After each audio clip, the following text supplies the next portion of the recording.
The Lighthouse Watch.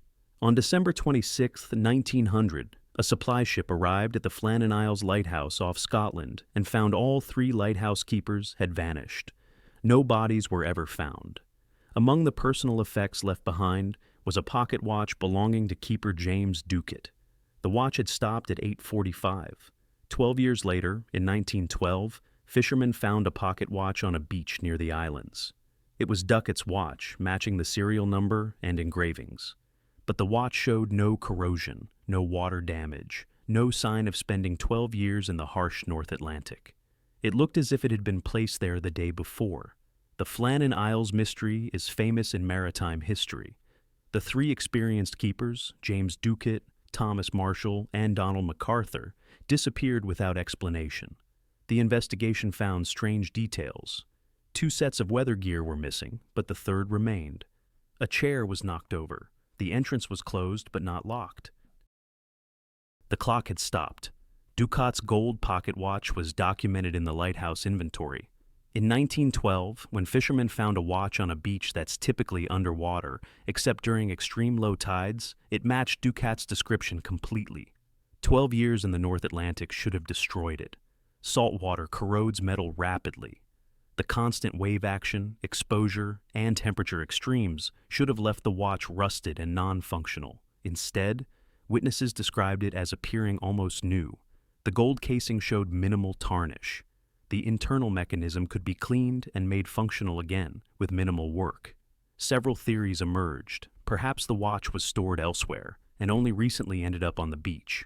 But the islands offered no shelter, and the lighthouse had been thoroughly searched. Perhaps it was protected inside something that eventually broke open, but no container was found. The most unsettling theory was that the watch appeared exactly where and when it was meant to be found. Records from 1912 are incomplete, but contemporary accounts describe the watch as impossible preservation. Without the actual watch to examine today, we can't verify the claims, but the story has remained consistent in maritime records and local histories. The Cessna instruments. On October 21, 1978, pilot Frederick Valentich disappeared over Bass Strait between Australia and Tasmania. His last radio transmission described a strange aircraft following him. Then contact was lost. 5 years later, parts that appeared to be from his Cessna washed ashore. Among them were cockpit instruments. Aviation experts were baffled. The instruments showed no signs of 5 years of saltwater exposure. They looked recently removed from a plane, not like they had been on the ocean floor for half a decade. Valentich's final radio transmissions are aviation's most mysterious. He described an aircraft with 4 bright lights, flying above him at high speed. His final words were, "It's not an aircraft, it is," followed by metallic scraping sounds, then silence. A massive search found nothing. In June 1983, aircraft parts washed up on Flinders Island. Some serial numbers matched equipment that would have been on Valentich's Cessna, but the condition was wrong. Aluminum in seawater for 5 years develops heavy corrosion and pitting. These parts showed minimal corrosion. The instruments should have been completely destroyed by saltwater intrusion. Instead, they appeared to have only weeks of exposure. Investigators noted the instruments still had readable faces with intact markings. There was no marine growth. In 5 years, barnacles should have colonized every surface.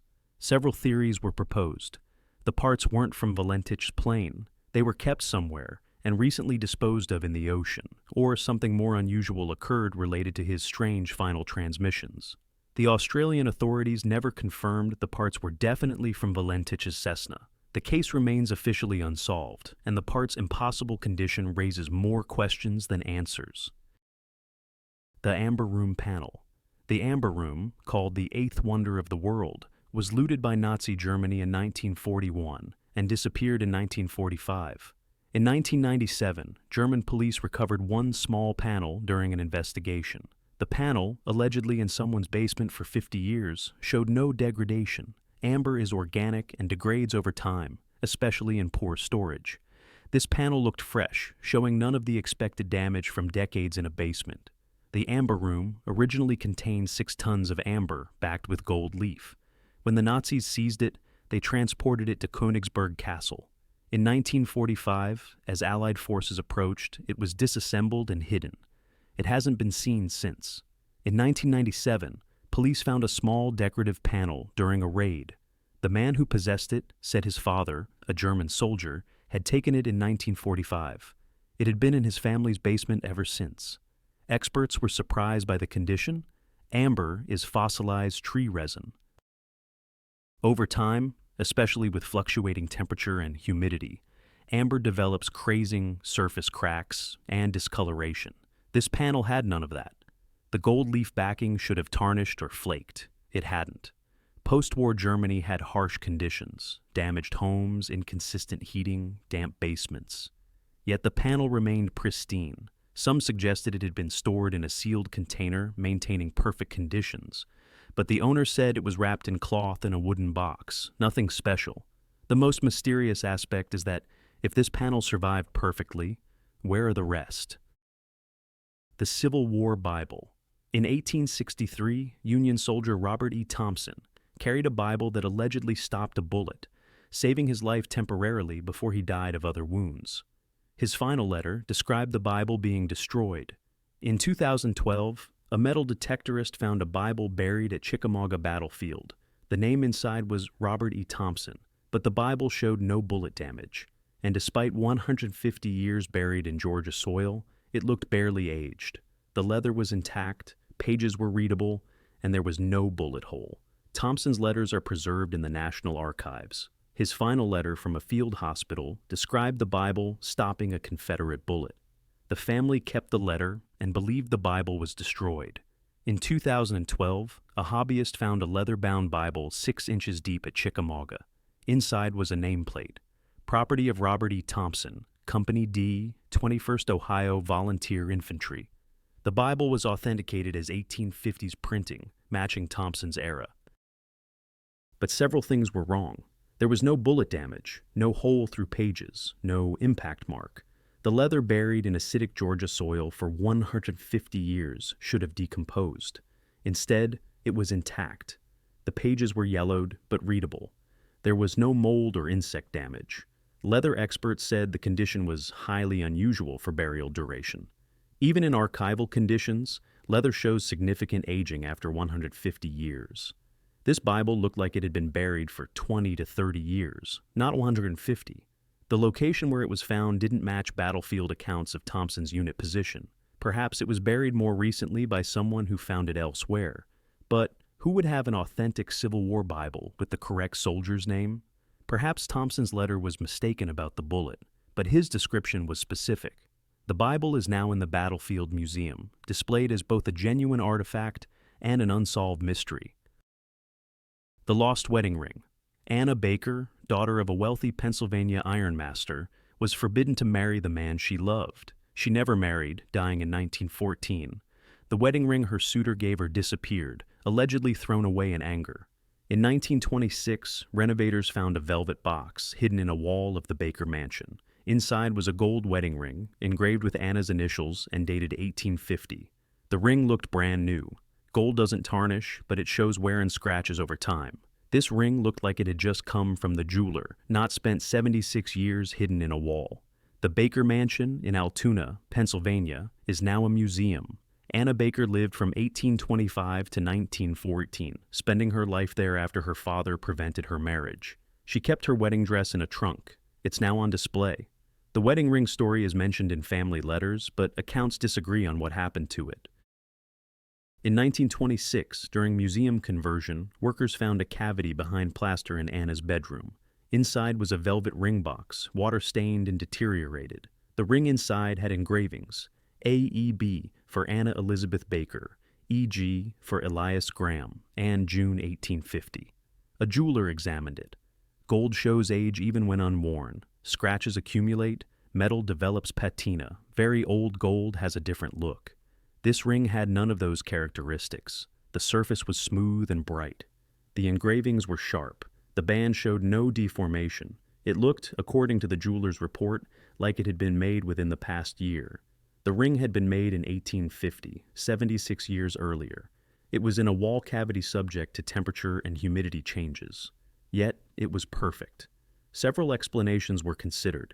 Perhaps it was a recreation, but why hide a fake ring with correct details? Perhaps Anna cleaned and polished it periodically, but gold doesn't need that kind of maintenance.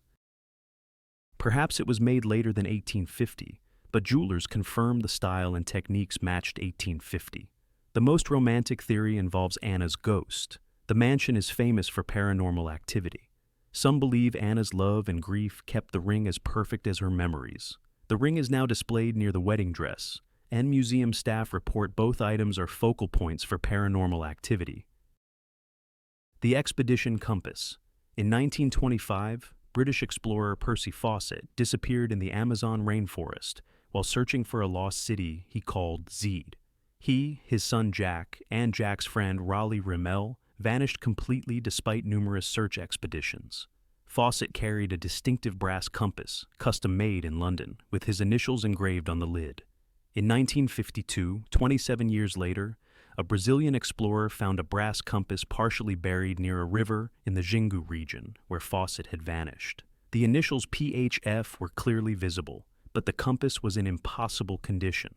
Brass exposed to Amazon conditions for 27 years should be heavily corroded, covered in patina, possibly dissolved by the acidic environment.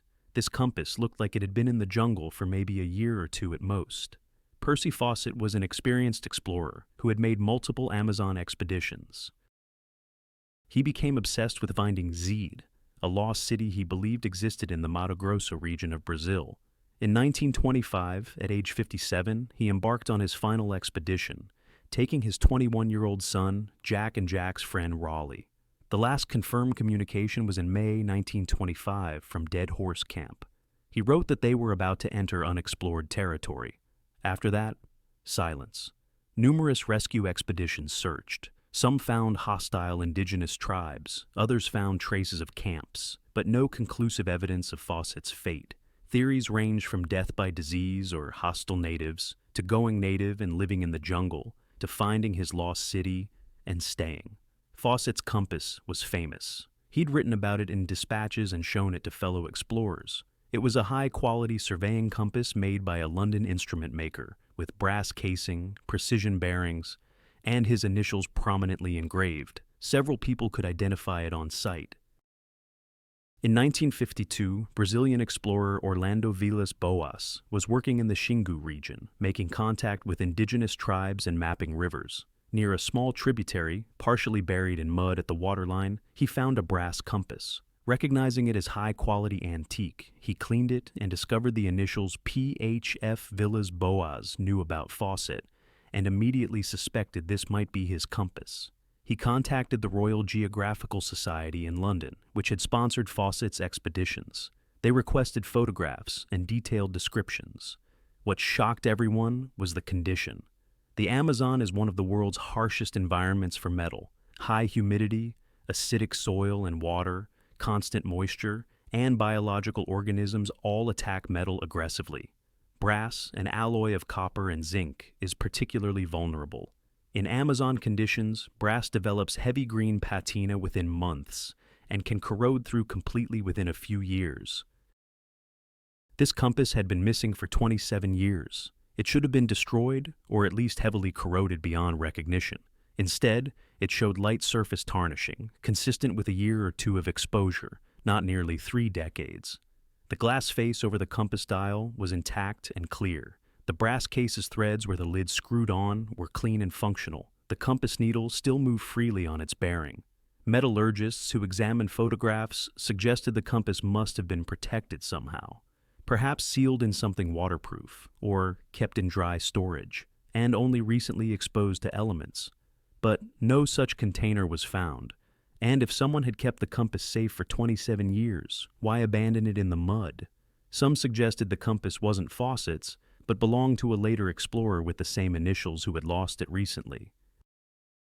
But PHF isn't a common combination, and no other explorer with those initials was known to have worked in that area.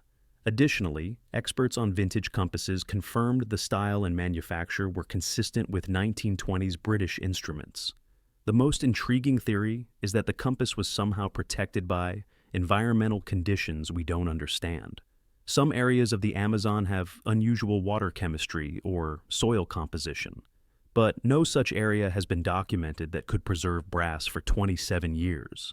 Another theory suggests time anomalies in certain jungle parts, areas where time moves differently, or objects exist in suspended states. This is speculative, based on indigenous legends and reports from explorers claiming to have experienced missing time or strange phenomena. The compass was eventually given to Fawcett's surviving family members and has been in private hands since, occasionally shown in exhibitions. Modern analysis would be valuable, but the family has been reluctant to allow invasive testing. The wartime letters. During World War II, a young woman named Jean Hilliard in rural Minnesota wrote letters to her fiancé serving in the Pacific. In 1943, a bundle of his letters to her, which she kept in a wooden box, disappeared from her house. Jean suspected they were stolen or possibly destroyed by a jealous rival. In 1995, 52 years later, a construction crew demolishing an old barn 3 miles from Jean's former home found a wooden box wedged in the rafters. Inside were dozens of letters addressed to Jean Hilliard. The paper showed no yellowing, no foxing, no deterioration. The ink was clear and black.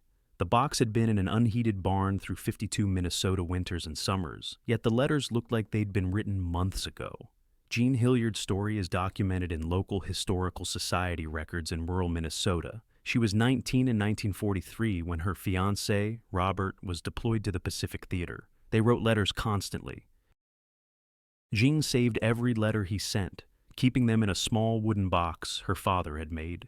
In the summer of 1943, Jean's house was broken into while the family was at church. Little was taken, some cash, some jewelry. But Jean's box of letters was gone. She was devastated. The letters were her connection to Robert. She suspected a woman who had shown interest in Robert before deployment, but there was no proof. Robert returned in 1945. They married and lived in the area their entire lives. Jean died in 1993 at age 69. Robert died in 1997. In 1995, a construction company was hired to demolish an old barn about 3 miles from where Jean had lived in 1943. The barn had been abandoned for years. As workers pulled down the roof, they noticed a wooden box wedged into the rafters, carefully secured with rope. The box was removed and opened. Inside were approximately 60 letters, all addressed to Jean Hilliard at her 1943 address, all from Robert at various Pacific locations, dated from 1943 to 1944. The workers recognized these were historical items and contacted the local historical society. When the historical society examined the letters, they were stunned. Paper from the 1940s exposed to temperature extremes and humidity fluctuations for 52 years should show severe aging. The expected deterioration would include yellowing, brittleness, foxing, possible insect damage, and faded ink. These letters showed none of that. The paper was white or cream-colored, matching fresh paper of that era. It was flexible, not brittle. There was no foxing. The ink was jet black, as clear as the day it was written. Even the envelopes, made of thin wartime paper, were intact and readable. Paper conservators who examined the letters found the condition highly anomalous. One stated that even in climate-controlled museum storage, 1940s paper shows some aging. These letters appeared to have been stored in perfect archival conditions, which an unheated, uninsulated barn emphatically was not.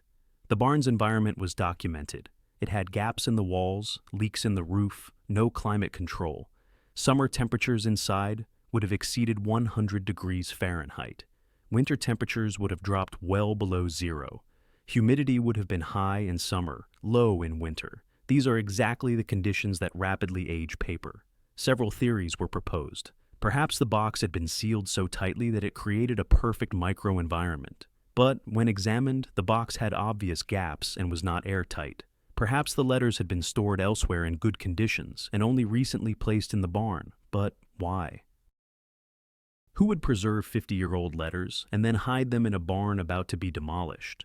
Perhaps the letters weren't the originals, but reproductions. But paper analysis confirmed they were genuine 1940s stock. The ink was period appropriate. The handwriting matched Robert's handwriting in other verified documents.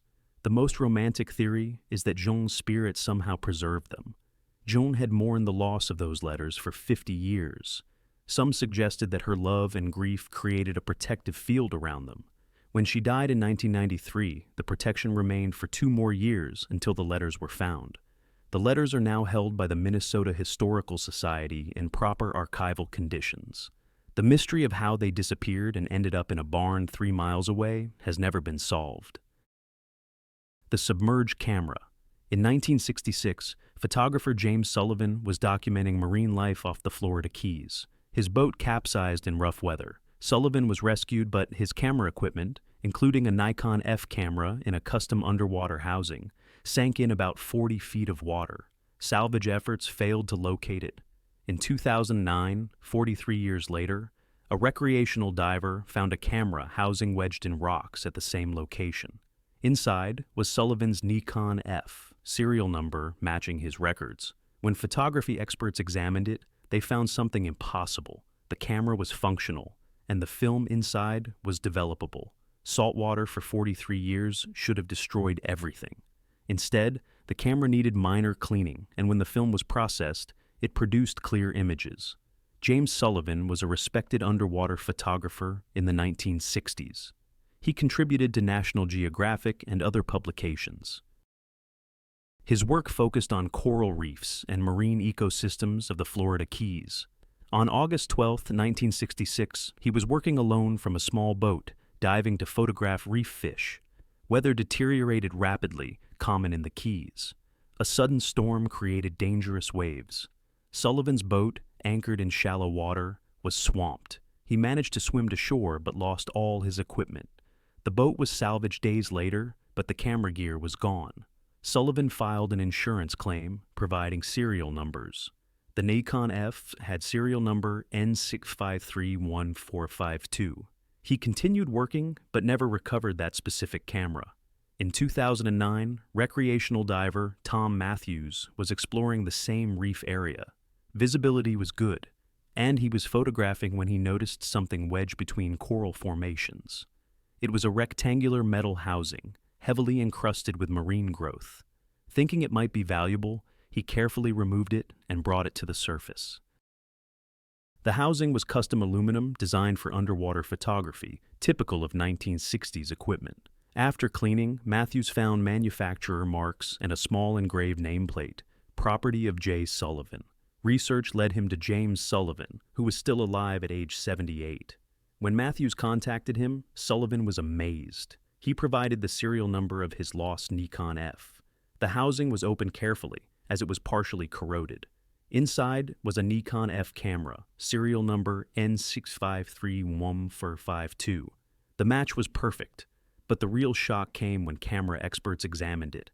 The interior of the housing had eventually leaked, but apparently not immediately.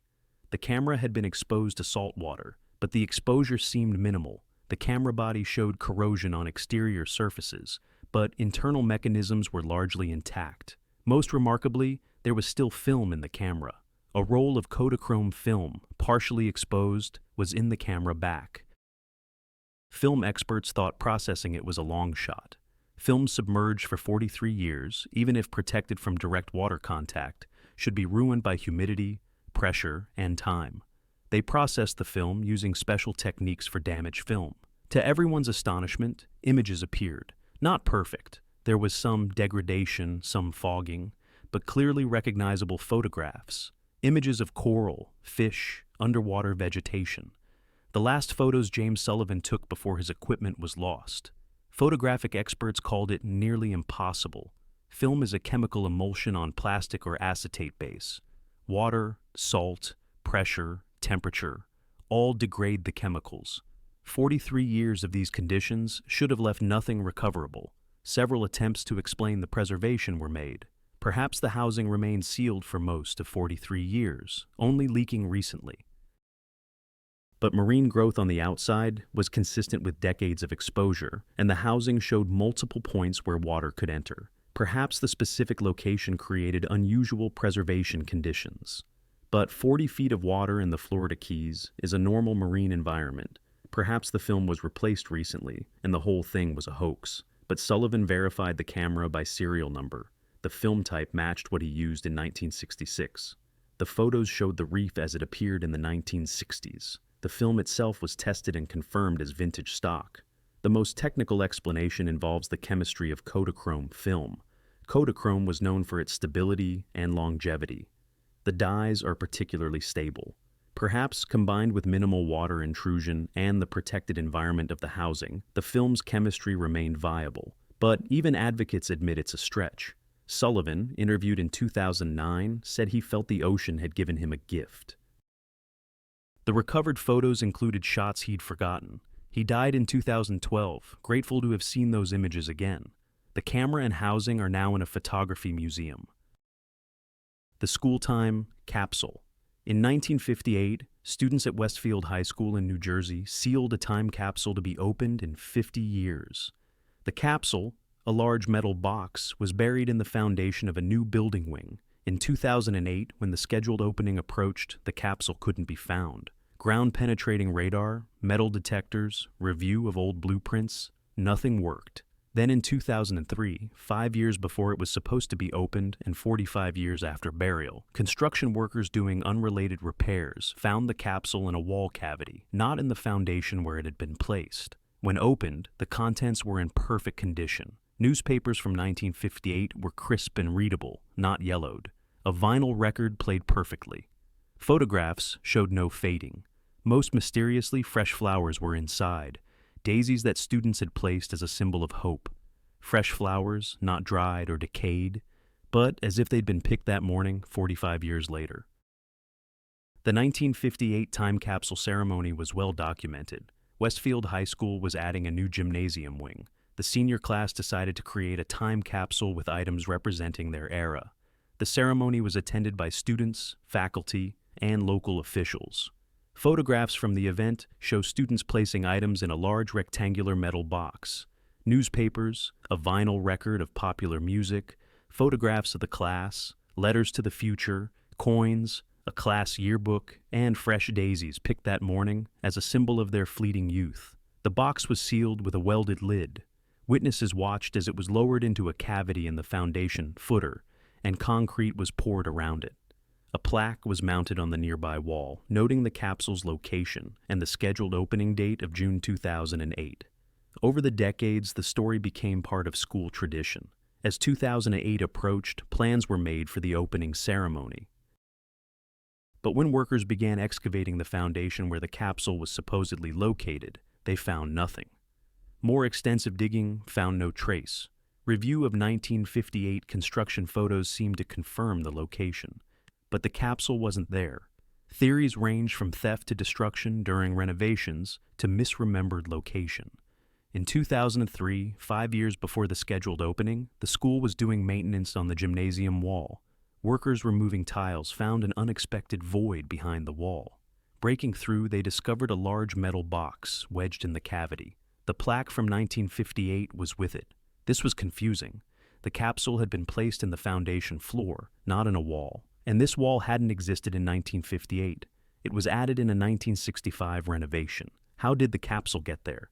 When opened in a ceremony in 2003, the contents shocked everyone. The newspapers were crisp, white, readable. 50-year-old newsprint should be yellowed, brittle, possibly crumbling. This looked recent.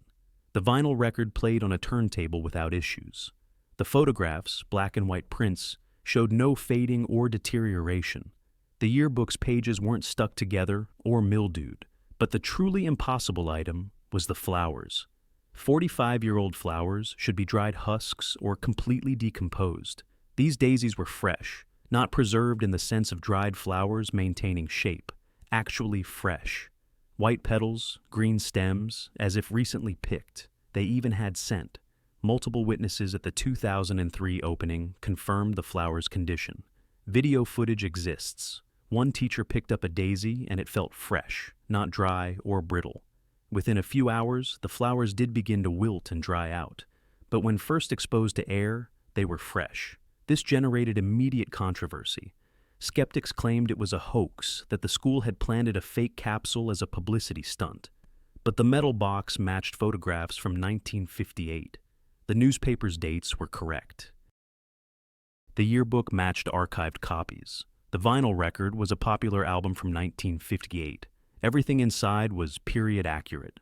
The theory that gained traction was that someone had opened the capsule in 1965, during the renovation that created the wall cavity, and had replaced the contents, or refreshed them. But the welded seal showed no signs of having been cut and re-welded. And why would someone replace old contents with items that looked new, but were still from 1958? The fresh flowers created the most debate. Botanists suggested the flowers couldn't be 45 years old, but they also couldn't explain how fresh flowers got into a sealed metal box that appeared undisturbed since 1958. Some proposed that flower seeds in the box had somehow germinated and grown, but there was no soil, no light, and no water source. Paranormal investigators suggested a time slip, that the capsule had existed in a suspended state where time didn't pass, and opening it brought it back into normal time. This would explain both the impossibly fresh contents and the mysterious relocation. The capsule and its contents are now in the school's trophy case. The flowers dried out within days and are preserved in a sealed display. Multiple teachers and students who witnessed the opening have given consistent accounts of the fresh flowers. The mystery has never been solved. The heirloom watch. In 1952, Margaret Chen's gold pocket watch from her grandfather disappeared during a move in San Francisco. In 2018, 66 years later, her granddaughter Amy received an anonymous package containing the watch with a note. "It is time to return this." The watch was in perfect condition, no scratches, no tarnish, functioning perfectly. Watchmakers confirmed it was 19th century and should show significant wear. Instead, it looked like it had been kept in a safe for 66 years. Margaret Chen immigrated to San Francisco in 1938 with few possessions, including her grandfather's gold pocket watch from the 1880s. In 1952, during a chaotic move, the watch vanished. She searched for months, even hiring someone to check pawn shops. She died in 2001. In 2018, Amy Chen received a package with no return address. Inside, wrapped in silk, was the watch and a note in Chinese. 66 years borrowed, time held in reverence. It is time to return this. With apologies. The serial number matched Margaret's records, but the condition was baffling. Even unused gold shows some tarnish. A mechanical watch from the 1880s should show wear. This watch looked brand new. The engraving was sharp. The gold had perfect luster. A horologist said the watch was authentic 1880s, but showed impossible preservation. The brass gears and steel springs should have oxidized. The mainspring still had tension. The bearing showed no wear. He said if he didn't know better, he'd think it had been in vacuum-sealed storage. The note's formal Chinese suggested someone elderly or educated in traditional styles. But who had the watch? Why return it 17 years after Margaret's death? The phrase 66 years borrowed implied intentional taking, but borrowed from whom?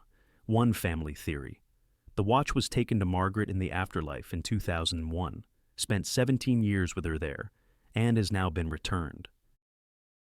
This explains the perfect condition. The watch hasn't experienced linear time. The watch is now kept by Amy, who wears it occasionally. She reports it keeps perfect time, and sometimes finds it in different locations than where she left it. The mystery has never been solved. These 10 objects represent baffling cases of things that disappeared and returned in impossible condition. What's remarkable isn't just that items were lost and found. It's the time gap and the condition upon return. When objects disappear for decades, we expect aging and deterioration. Yet these returned as if time hadn't touched them. Several patterns emerge. Many objects had strong emotional connections. Wedding rings, love letters, watches, family heirlooms. Some theorists suggest emotional energy can protect objects, placing them in suspended states. Location changes are another pattern. Objects move to places they shouldn't be. The time capsule moved from foundation to wall. The compass traveled through harsh jungle. The watch disappeared and returned via mail 66 years later. Timing is curious too. Many reappeared at significant moments, anniversaries, during construction, when descendants were thinking about them, or after the original owner's death. This suggests the returns aren't random, but purposeful. skeptics offer practical explanations. Maybe conditions weren't as perfect as reported. Maybe restoration was done. Maybe objects are replicas. Maybe stories were embellished. Without modern forensic analysis, which often isn't available, we can't entirely dismiss these objections. But witnesses, including professionals like jewelers, watchmakers, and conservators, consistently report impossible conditions. When a horologist says a 130-year-old watch shows no wear, or conservators say 50-year-old letters show no aging, we should take those assessments seriously. Could there be places where objects exist outside normal time? Could emotional attachment create protective fields? Could consciousness influence physical preservation? These questions venture into territory that science hasn't adequately addressed. What we know for certain is that these objects disappeared, returned, and their condition upon return defies conventional explanation. Whether that's because witnesses were mistaken, because we don't fully understand preservation in unusual environments, or because something genuinely impossible occurred, remains an open question. The stories continue to accumulate. Each year brings new accounts of objects returning in impossible condition. Until science can explain these cases satisfactorily, they remain mysteries, objects that seem to exist outside the normal flow of time, preserved by forces we don't understand, returned by mechanisms we can't explain.